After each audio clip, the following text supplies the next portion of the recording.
저희가 지난 10년간 매년 한 번도 놓치지 않고 가장 한예종을 많이 보낸 학원, 한 번도 놓치지 않았어요. 지난 10년간.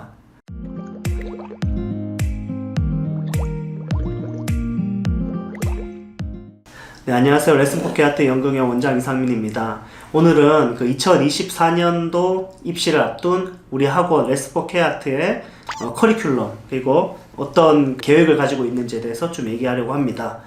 그동안 이렇게 입시에 대한 분석은 많이 했지만 정작 학원에 대한 얘기는 좀 별로 안 했는데 중요한 어떤 그 계획이나 비전에 대해서는 좀 소개하는 게 필요할 것 같아서 말씀을 드리겠습니다. 첫 번째 저희의 그 가치는 인문학의 힘입니다. 인문학의 힘. 이게 무슨 말이냐면은 우리는 이 한예종의 어떤 그 입시를 대비한다는 좀 정체성을 갖고 있죠. 지난 그 5년간 누적 합격생이 거의 100명에 육박하는 그런 실제 그 합격생을 가지고 있잖아요. 좀 타 학원과 차별화되고 또 저희 학원의 비전이 어떤 거냐면 저는 인문학의 힘을 믿는다는 거죠. 그러니까 영화 입시를 좀 근본적으로 들어가겠다는 거죠. 그러니까 저는 개인적으로 영화 입시에서 책을 추천하라고 했을 때 영화에 대한 책을 추천하는 경우가 되게 많거든요. 뭐 영화 작법서라든지 영화 편집서라든지 제가 입시를 해봤을 때 영화에 대한 작법서나 영화에 대한 책을 많이 읽는 게 영화 입시에 크게 도움이 되냐라고 했을 때 저는 거기에 대해서 조금 회의적 시각을 가지고 있습니다. 오히려 이 영화라고 하는 것은 제가 여러 번 얘기하지만 종합예술이고 자기 어떤 색깔이 분명해야 되고 자기 가치관이 분명해야 되고 쉽게 말해서 장기가 있어야 되는 거예요. 예를 들어서 그 오컬트에 미쳐 있으면은 오컬트 좋아해서 오컬트 찍는 거예요. 근데 그걸 갖다가 추천해 달라는 게 말이 되냐고 생각해 보세요. 에로를 그 책을 추천해 주세요. 제가 에로 영화 찍으니까 그럼 막 야 에로는 이게 좋아 막 이러면서 프랑스 에로는 이거야, 일본이 에로 짱이야, 뭐 이게 말이 됩니까 여러분? 아니 오컬트 영화 찍는데 오컬트의 논문 막 소개해주고 이럽니까? 영화 그냥 자기 좋아하는 거 하는 거죠. 근데 이걸 갖다가 막 자꾸 이렇게 영화를 이론으로 접근하고 책을 자꾸 보라 그러고 뭐 뭔 책을 추천해, 놀아보자는 애들 자꾸 찾는다니까 교수님은. 그러니까 첫 번째 저희 학원의 그 올해 비전은 그 인문학에 대한 거, 토론과 또 여러 가지 어떤 이 사고를 키우고 자기 색깔을 가질 수 있고 자소서와 연결 짓는 첫 번째 저희의 교과의 중심으로 두고요. 두 번째는 뭐냐면 선택과 집중을 하겠다는 거예요. 무슨 말이냐면 그 영화과 입시에서 가장 중요한 교과 3개는 결국 첫 번째 스토리텔링이죠. 이거는 무조건 해야 돼요. 1년 이상, 그쵸? 6개월 이상. 두 번째 또 중요한 건 논술이에요. 그러니까 한예종 1차도 논술이고 그런 것처럼 여러 가지 어떤 그 내가 창의적인 생각을 논리적 글로 쓸 수 있는 훈련이 또 중요하겠죠. 그 다음에 세 번째는 피칭이에요. 피칭이라는 건 실기인데 면접으로 실기 보는 거죠. 이 3대 교과가 제일 중심이 돼야 되는 거죠.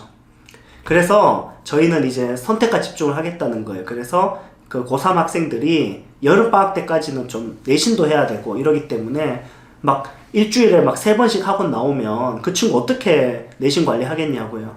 그 실제 시간이 안 나죠. 그렇기 때문에 저는 이제 주중에는 학교에 전념하면서 약간 자기가 실력을 키울 수 있는 시간을 갖고 주말 하루 동안 아까 말한 스토리텔링, 논술, 그 피칭 이 3대 교과를 기초를 탄탄하게 진행해 놓는 거예요. 그리고 7월부터 그 시험 볼 때까지 특강을 통해서 과외로 만드는 거죠. 소그룹 레슨처럼. 그래서 선생님도 학생들이 고를 수 있고 그리고 진짜 잘하는 선생님들, 우리 학원에서 검증된 선생님들, 그 학교 입시에 정통한 선생님들이 자기 어떤 노하우를 가지고 그래서 그 안에서 승부를 봐버려야 됩니다. 그러니까 학원의 장점이 있고 과외의 장점이 있는데 그게 결합한 시스템을 제가 차단했는데 이게 최고예요. 이거 이상의 그 좋은 시스템 없다고 제가 확실히 얘기할 수 있습니다. 왜냐하면 과외는 이 종합적 시각을 갖지 못한다는 큰 단점이 있거든요. 고인물이 되기 쉽고 이 선생님의 가치관에 따라서 너무 확박해요. 그러니까 입시는 시시각각 바뀌고 또 여러 사람들의 어떤 생각을 이렇게 거쳐가지고 정확해지는 게 있는데 이게 편향된 거를 조절하는 기능이 너무 약해요. 과외는. 과외도 좋은 점이 있죠. 그래서 그 입시는 과외적인 걸로 승부를 보는 게 맞아요. 6명 딱 해서 선생님이 자 우리 시험 볼 때까지 한번 가보자, 죽도록 해보자, 올해 다 붙어보자, 우리 반에서 6명 니들은 다 숭실대 가자, 서경대 가자, 서울예대 가자, 중앙대 붙자, 해가지고 노하우 막 보여주고 합격생 막 불러오고 어떻게든 보내려고 애를 쓰는 그거가 확실히 필요합니다. 근데 그거를 저희는 학원 내 시스템으로 만들어서 작년에 상당히 성공했다고 생각합니다. 그래서 7월 전까지는 탄탄한 학원식 기초, 그리고 7월 이후에는 이 기초는 계속 가고 주중에도 나오면서 이 선택형 특강을 통해서 학생이 쓰는 학교에 대한 철저한 대비를 한 2달 정도 빡세게 시켜갖고, 학교별 대비가 이렇게 1년 이상 길어지면 정말 안 좋거든요. 맨날 했던 거 하는 게 주는 고통이 있거든요. 그리고 습관적이 돼서 오히려 마이너스입니다. 숭실대 같은 대비는 2달 정도? 길어봐야 3달. 야, 이게 숭실대 입시야? 재밌다. 이럴 때 시험 보러 딱 가는 게 제일 효과 좋거든요. 그래서 저희가 정말 많이 고민하고 실제로 검증하고 결과를 통해서 입증된 그런 방법으로 그 학원의 시스템과 과외 시스템을 결합한 시스템으로 하겠다. 이게 이제 저희의 비전입니다. 인문학, 과외와 학원의 시스템의 결합. 이 2가지 거대한 어떤 저희 학원의 방침이라고 할 수 있겠습니다. 네, 그래서 이게 저희 어떤 비전이고요. 마지막 하나만 말씀을 드리면 팩트의 힘이다. 이게 무슨 말이냐면 저희는 결국 헤리티지라고 하는 걸 쌓아나가는 게 큰 자부심이거든요. 저희가 지난 10년간 매년 한 번도 놓치지 않고 가장 한예종을 많이 보낸 학원. 그러니까 매년 한 해 한예종을 보낸 거에서도 가장 많이 보냈고 한 번도 놓치지 않았어요. 지난 10년간. 한번 우리보다 많이 보낸 연도 있으면 한번 자료를 제시해 보세요. 저 언제든지 환영합니다. 없거든요. 그리고 누적으로도 지난 10년간 우리가 한예종을 제일 많이 보냈습니다. 그리고 사실 영화과 입시에 있어가지고도 굉장히 어떤 다른 학교 입시도 저희 숭실대에 6명 들어갔어요. 1100 몇 명 지원했잖아요. 그 중에 22명 뽑는 건데 저희가 6명이면 2.75명 중에 1명이 우리 학원 출신인 건데 그게 입시 쉬운 게 아니거든요. 서울예대가 방영관이 저희가 수시가 9명이고 정시가 5명이고 한예종이 5명이고 동아방송이 5명이에요. 그 방영과 학생이 몇 명일까요? 뭐 해봐야 진짜 한 30-40명 수준인 건데 정말 많을 때 50명 안 되죠. 50명 안 돼요.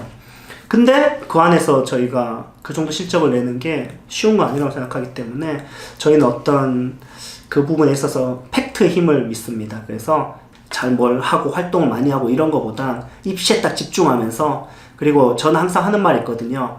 학원은 버려라. 그러니까 붙으면 니들의 세계로 가라. 니들이 성장할 게 많고 그게 맞는데 자꾸 왜 학원을 자꾸 돌아오냐. 너희들이 더 큰 물에서 자유롭게 활동해라. 이렇게 할 수 있는 그 근본을 만드는 게 바로 저희 학원의 어떤 제 계획입니다. 그래서 인문학의 힘, 그 다음에 과외와 학원의 결합, 마지막이 이제 팩트의 힘. 이 3가지가 저희 학원의 올해 비전입니다. 저희는 이런 커리큘럼으로 학생들 지도할 겁니다. 여기까지 하겠습니다. 감사합니다.